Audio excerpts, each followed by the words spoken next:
Hands up if you've ever said yes to someone and later regretted it. Your gut instinct said you really should say no. Yep, me too, we're all in the same boat. But learning the skill of saying no is one of the important life skills that we have to learn if we want to become the best version of ourselves and live life on our terms. And that's what this video is all about. It's all about learning how to say no in a polite but firm way so that you can live the life you truly want to live. G'day, my name's Willem and welcome to Becoming More. On this channel, I share the philosophies and wisdom that Jim Rohn shared with me over 30 years ago. By consistently applying those philosophies and strategies that Mr. Rohn taught me, I've been able to live a life on my terms, and I truly wish the same for you. So in this video, we're going to look at three things. Number one, why it's hard to say no. Number two, the benefits of actually learning how to say no as a skill. And number three, how to actually go about it, what to actually say and when to say it. However, before we start, I'd like to hear from you. Where do you have trouble saying no? When do you have trouble saying no? What's it cost you in the past? Put those comments below. I look forward to reading them. Our inability to say no actually stems from our eagerness to please. We don't want to say no because we're fearful of what might happen if we do. The other person might get angry. They may think less of us, or in worst case scenarios, they may even leave or abandon us. On the other side, we may feel that we want to be the helpful person, the person that everybody goes to. By saying yes all the time, we feel more important. There's a sense of self-worth that people can't live without us. And so we tend to say yes to everything that comes along. You know the old saying, if you need something done, give it to a busy person. We're actually all born with the innate ability to say no. My 15-year-old granddaughter, Charlotte, has absolutely no problem in telling us when no is no. However, all that changes as we become adults. All of a sudden, we seem to have an enormous difficulty in saying no. So, if we are born with the innate ability to say no, and then it becomes the opposite, we actually find it really difficult, that can only mean that something's happened from the time we were born till the time we become adults. And that has a lot to do then with our upbringing. It's a behavior that we learn, and unfortunately, it becomes a habit. Our parents are normally the ones who teach us to be people pleasers. I don't think they mean to do that in an awful way, but the message that we receive is that love from our parents is conditional on us fulfilling their needs. And so we tend to say yes, because obviously we want to keep the status quo. We don't want them to abandon us, and we want to be loved. And so we tend to say yes a lot, even when our own instincts tell us to say no. In other words, we abandon ourselves so as not to be abandoned by our parents, and it becomes a vicious circle. We become people pleasers. So here are 5 signs that you suffer from the disease of being a people pleaser. Number 1, you don't know exactly what it is you want. You can't define your own wants and needs, which is why I think it's so important to spend time and write down a personal mission statement. Number 2, you hate conflict. You would rather keep the peace no matter what. You avoid arguments at all cost. Number 3, you're often overworked. You say yes to too many new projects. You just take more and more on, and you never know how to say no. Number 4 is that you'll find you'll often agree with people. You'll nod your head a lot because you simply don't want to disagree or say something that might, again, upset the status quo, even though you've got a different opinion on what's being said. And number 5 is that you tend to revert to passive aggression. In other words, you'll say yes to someone and then you'll go home and complain to your spouse about so-and-so making you do all these unnecessary things. In other words, you get angry, but you get angry at the wrong person. So what are the benefits of saying no? Now, before I go on, I want to make clear you don't have to say no to everything. You can say yes, so long it's aligned with your core values. For instance, Jen and I live in a block of 6 townhouses and the bins get emptied every Monday morning. When I bring the bins in, I bring everybody else's bins in as well. They actually call me the bin fairy. Now, it only takes a few minutes and it's not a big issue for me. If I'm bringing in my bins, why not bring everybody else's bins in at the same time? So you can say yes, you don't have to say no to everything.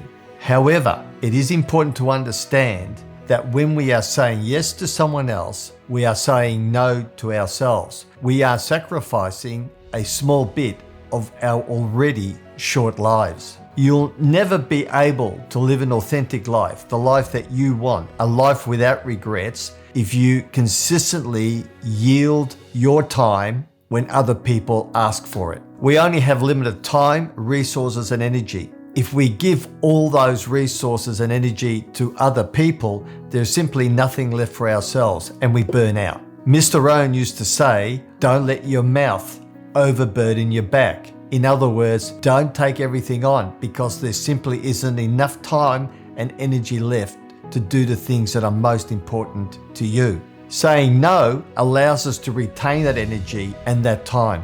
It allows us to dedicate those resources to the people and the core values that we believe deserve it the most. And when we do that, we begin to thrive and we feel happier because we're now living the life we want to live. There are no regrets.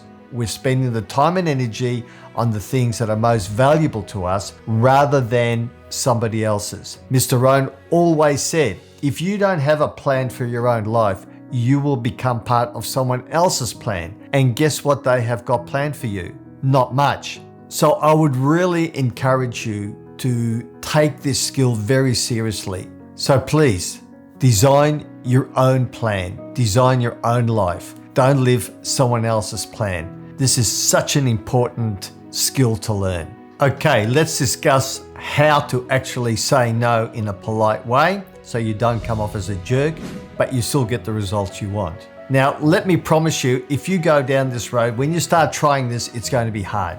You are going to feel guilty.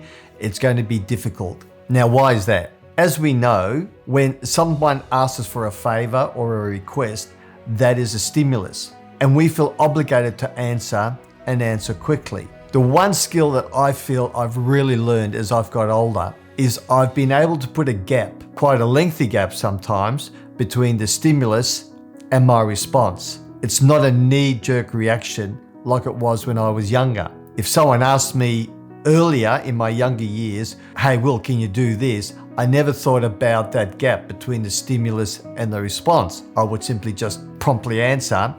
And normally it would be an answer that I really didn't want to give. As I've got older, I've got wiser, and I've got more experience in business as well. I've now learned, okay, when there's a stimulus, you don't have to respond straight away. Often in business, if I've got to make important decisions, I may need to make a decision about firing an employee. What I will often do is say to Jen, I'm going to sleep on it overnight. And I'll just let it percolate there and look at it with fresh eyes in the morning. So when there is a stimulus, when someone does ask you for a favor or ask you to do an extra job that you really want to do, recognize that's a stimulus and try and put a gap between the stimulus and your response. Now, during that gap, that gives you then time to come up with an answer and a response. So, what do you say when someone asks you for a favor, asks you to join a committee, asks you to go on a fun run, asks you to go on a boys' weekend when you really don't want to, but you don't want to feel guilty saying no? Here's some ideas. That sounds great, but I'm afraid I'm busy. I really can't take anything else on at the moment. Thank you for thinking of me, but I really can't this time. I'd love to help, but I simply can't fit it into my schedule. I'm sorry, but I just can't help this time. Now, there are a few suggestions. I've actually come up with over 80 and I've put them in a PDF. I'm not going to go through all 80 here, but if you'd like to download that PDF, you can do so in the link below.